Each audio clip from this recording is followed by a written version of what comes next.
ప్రముఖ దర్శకుడు రామ్ గోపాల్ వర్మను విచారణకు రావాలంటూ ఇటీవల ఏపీ పోలీసులు ఒంగోలు నుంచి హైదరాబాద్కు వెళ్లి నోటీసులు అందించారు. దీనిపై వర్మ హైకోర్టును ఆశ్రయించినా ఫలితం దక్కలేదనే చెప్పాలి. ఇదే సమయంలో వర్మ పోలీస్ విచారణకు ఖచ్చితంగా హాజరవుతారనుకున్న సమయంలో ట్విస్ట్ ఇచ్చారు వర్మ.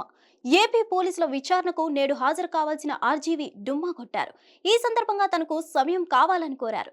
ఈ మేరకు విచారణకు సహకరిస్తాను కానీ 4 రోజుల సమయం కావాలని, సినిమా షూటింగ్ బిజీ షెడ్యూల్ ఉందని, కారణంగా విచారణకు రాలేనని ఒంగోలు పోలీసులకు వాట్సాప్లో మెసేజ్ పంపించారు. అయితే విచారణకు రావాలంటూ సుమారు 5 రోజుల క్రితం నోటీసులు ఇస్తే సరిగ్గా నేడు మరో 4 రోజుల సమయం కావాలంటూ వర్మ మెసేజ్ పెట్టడం ఇప్పుడు ఆసక్తికరంగా మారింది.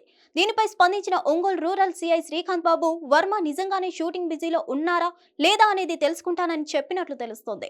ఇకపోతే ప్రకాశం జిల్లా మద్దిపాడు పోలీస్ స్టేషన్లో ఆర్జీవీపై కొన్ని రోజుల క్రితం కేసు నమోదైంది. చంద్రబాబు, లోకేష్, పవన్ కళ్యాణ్లను కించపరిచే విధంగా సోషల్ మీడియాలో పోస్టులు పెట్టారంటూ ఆర్జీవీపై టీడీపీ మండల ప్రధాన కార్యదర్శి రామలింగం ఫిర్యాదు చేశారు.